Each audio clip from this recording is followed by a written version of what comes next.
tous. Alors, moi ça va plutôt bien.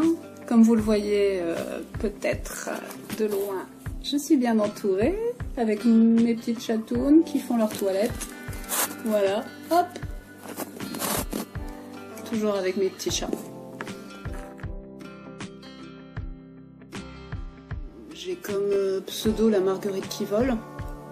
Ça fait quelques années maintenant. J'ai commencé par créer des petits bijoux il y a une dizaine d'années à base de matériaux de récupération. Et je me cherchais un nom étant enseignante pour passer inaperçue sur les marchés.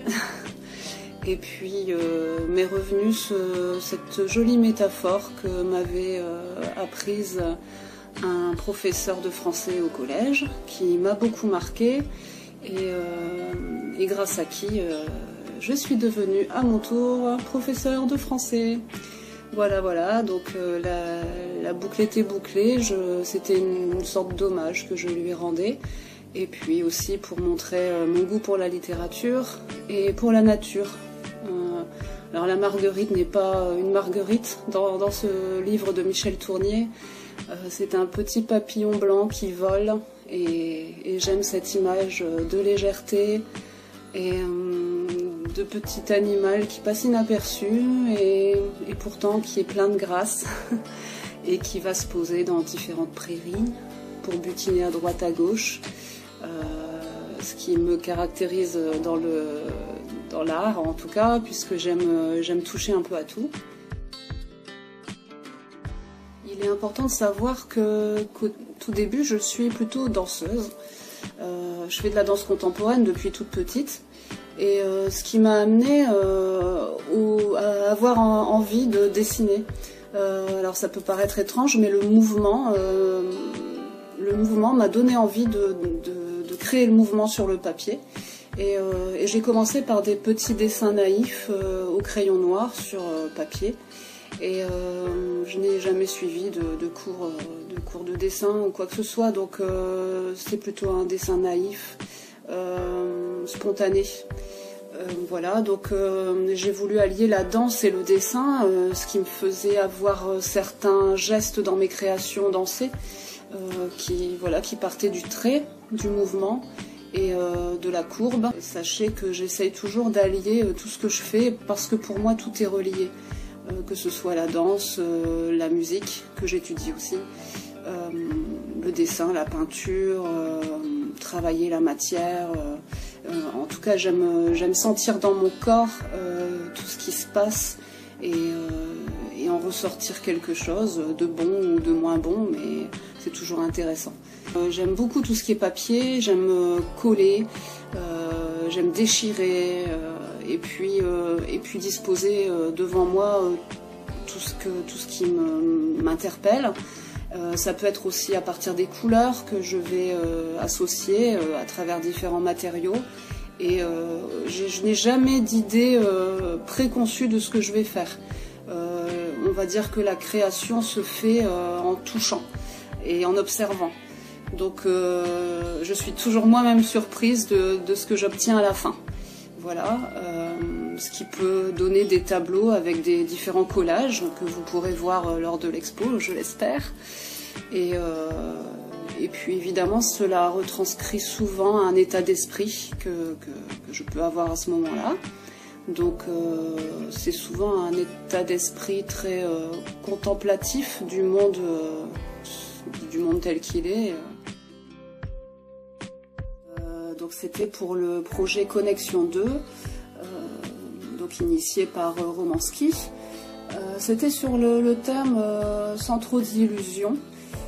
C'était vraiment passionnant, ça m'a fait cogiter pendant pas mal de mois et j'aurais pu créer à l'infini sur ce thème.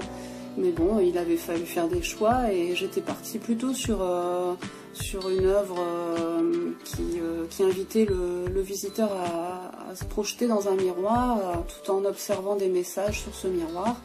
Et puis il y avait une mise en abîme à travers un livre photo que j'avais fabriqué et qui me mettait en scène, mais qui parlait non pas de moi mais de chacun d'entre nous finalement, et du lien que l'on a avec son reflet, son image, et ce qu'on renvoie au monde dans tout ce qu'on est et tout ce qu'on fait. Voilà, sans trop d'illusions. Alors, pendant ce confinement, que j'adore, franchement, ça ne se dit pas, mais je retrouve enfin un rythme naturel qui me va bien, voilà, au ralenti. Donc je m'occupe en faisant déjà beaucoup à manger pour les miens, pour mes enfants aussi. Voilà, donc je passe du temps aussi sur ma guitare. J'ai enfin du temps pour travailler mes gammes et comprendre tout ce qu'il y a à comprendre. J'en ai pour une vie, je crois. Voilà, qu'est-ce que je fais d'autre? Je fais beaucoup de jardin, j'adore les fleurs, donc je plante, je désherbe et je me recentre. Voilà, les mains dans la terre et le nez au vent.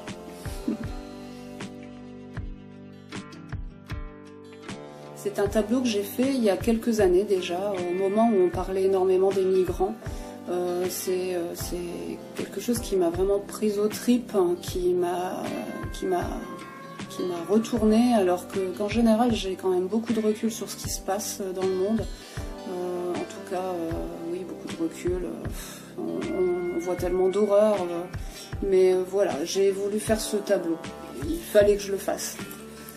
Donc je vous le montre. Ce tableau s'appelle « Prête-moi ta plume ». Il y a toujours mes petites fleurs en bas qui montrent l'espoir qu'il y a dans les pas de cet enfant qui nous regarde encore, qui aurait tellement de choses à nous dire et qui ne les dit pas encore. Voilà, je voulais montrer cette génération qui un jour sans doute aura des choses à dire, des choses à nous dire, car tout ce qui se passe prête toujours à conséquence. Donc on verra bien, l'avenir nous le dira. Oui, j'ai une petite anecdote qui nous ramène à Connexion 2. Donc lors de cette exposition qui m'a déjà beaucoup émue parce que c'était important pour moi de la faire, j'étais contente d'être là. C'était déjà la présence de ce fameux professeur de français lors de cette expo qui est venu jouer de la guitare et chanter des chansons pour accueillir les gens. Donc c'était déjà grâce à lui que je m'étais un peu lancée, que j'avais osé être moi-même et par ce pseudo de la Marguerite qui vole.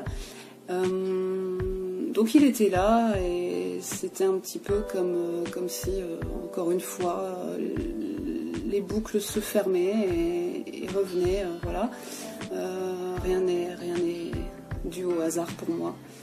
Et lors de cette expo, j'ai eu le plaisir de voir arriver un autre professeur de français que j'ai eu au lycée Corot à Douai et qui était tellement exceptionnel, qui fait partie aussi de mon parcours dans la littérature. Et il était là, par hasard, et il est venu et on a parlé énormément. Il s'est beaucoup intéressé à mon travail, moi qui le trouvais si grand quand j'écoutais ses cours et moi qui me sentais si transparente à l'époque. Il venait voir mon travail et il venait me poser des questions. Et ça, c'était pour moi vraiment quelque chose d'important, voilà, qui m'a permis de comprendre que rien n'est dû au hasard dans la vie. Le premier, c'est un petit dessin. Hop, je ne sais pas si on va bien voir, donc je vous le lis. S'enraciner dans le présent, c'est vivre profondément. C'est le genre de petite pensée que j'ai quand je suis dans mon jardin, dans la nature. Je dessine souvent des petits arbres sans feuilles. Je pense que l'arbre, de par sa forme, surtout l'hiver, me fait toujours penser au corps. Donc nous revenons à mon idée de corps et de danse. Je vois plus qu'un arbre, je vois un corps qui est présent, qui est fermement enraciné et qui tous les jours me montre quelque part le chemin à suivre. Les racines prennent presque autant de place que les branches. Et voilà, la partie immergée est peut-être encore plus importante. Là, voilà la deuxième œuvre que je voulais vous montrer. Donc, hop. C'est un petit tableau que je viens de terminer, qui est toujours axé sur l'arbre, mais vous constaterez qu'il est différent, cet arbre. Alors, un thème qui me tient vraiment à cœur en ce moment, c'est la féminité, la femme, dans tous les sens du terme. Il y a quelque chose qui en ce moment me révulse, c'est le fait qu'on cache de plus en plus le corps des femmes, qu'on floute des parties peut-être qui peuvent paraître gênantes aux yeux de certains, de certaines religions, bref. Et s'il y a bien quelque chose qui me met hors de moi, c'est le fait de vouloir cacher cette femme, d'où finalement beaucoup d'entre nous viennent. Et donc j'avais vraiment envie dans cette expo d'y aller un petit peu à la provoque, et puis d'exposer ces femmes dont la beauté surpasse peut-être d'autres créations. Et j'aime réutiliser des petits morceaux de la nature ramassés lors des chutes de feuilles ou à l'automne. C'est vrai que je vous ai dit que j'étais contemplative, et ce qui m'aide à tenir comme être sensible dans ce monde difficile, eh bien c'est cette observation de la nature.